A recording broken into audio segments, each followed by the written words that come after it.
je voulais faire éboueur.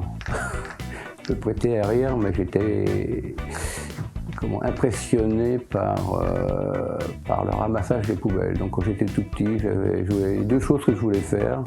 C'était charbonnier, parce qu'à l'époque, les charbonniers livraient encore du charbon pour chauffer l'appartement. Et éboueur, ça peut paraître idiot, mais c'est comme ça.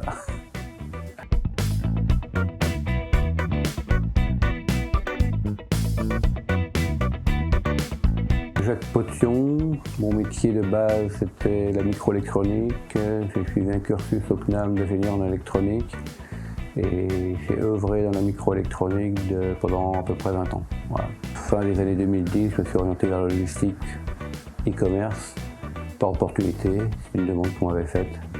Donc on a installé tout le processus qui nous permet aujourd'hui de livrer un grand nombre de commandes. On fait appel à moi aujourd'hui pour de l'externalisation de logistique.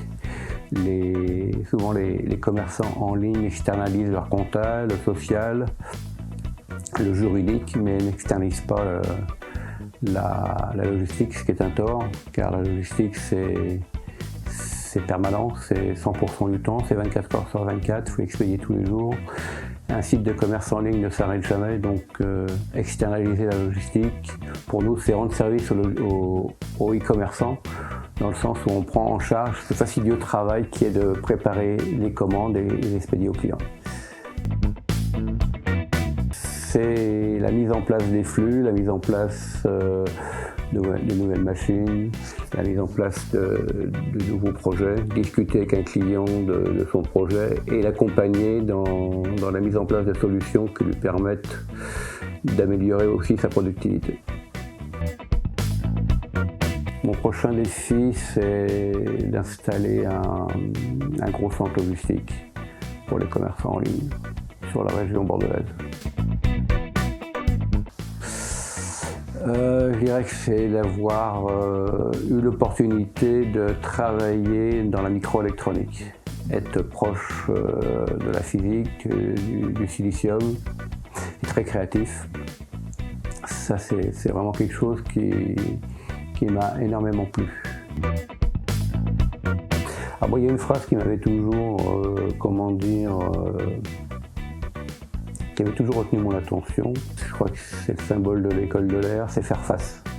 Toujours faire face. À un moment donné, c'était,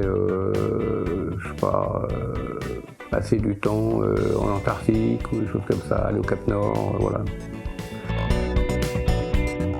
Le RDE, je dirais que c'est une association d'entrepreneurs qui permet de mettre en relation des entrepreneurs de différents horizons, de discuter d'un lien social.